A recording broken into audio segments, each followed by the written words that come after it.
दिवाळी म्हटलं की भाजणीची चगली सगळ्यांच्या घरात होते. तर वेगवेगळ्या पद्धतीने भाजणी करतात. या पद्धतीने एकदा नक्की करून पहा, न बिघडणारी आहे.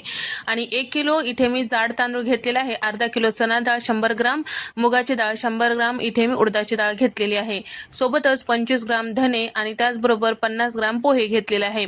आणि तसे जिरे इथे मी घेतलेला आहे. तर 20 ग्राम इतकं जिरे घेतलेलं आहे. 50 ग्राम साबुदाणा घेतलेला आहे.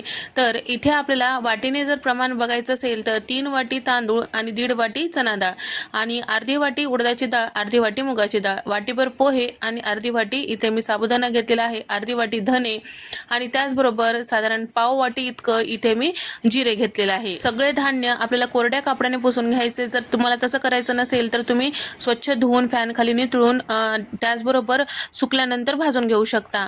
आणि कमी गॅसवर भाजायचं, जास्त लालसर असं भाजायचं नाही. प्रत्येक धान्य वेगवेगळं भाजायचं. फक्त मी मुगाची डाळ आणि उडदाची डाळ सेम साईजवर असते त्यामुळे एकदा भाजून घेतलेलं आहे. तर या ठिकाणी आपल्याला कॉटनच्या कापडावर टाकून घ्यायचं आहे आणि त्याचबरोबर वेगवेगळं टाकायचं आहे. जर एखादा कच्चा असेल किंवा कडक झालेला नसेल तर परत आपल्याला भाजता येतो. छान असं सगळं मिक्स करायचं. थंड झाले की आपल्याला हे गिरणीवरून दळून आणायचं. गिरणीवरून दळून आणते वेळेस ज्वारीच्या पिठावर दळता येतो किंवा बेसन पिठावर दळता येतो. गव्हाच्या पिठावर अजिबात दळायचं नाही, लक्षात ठेवा. तर हे पूर्ण रेसिपी मी चॅनलवर अपलोड केलेलं आहे, तुम्ही जाऊन पाहू शकता. तर भाजणीचं पीठ बारीक दळून आणायचं आणि त्याचबरोबर डब्यात जर तुम्ही ठेवताल तर छान साधारण महिना ते 1.5 महिना टिकून राहतो. नक्की ट्राय करून पहा. तर तुम्हाला हा व्हिडिओ आवडल्यास व्हिडिओला लाईक करा,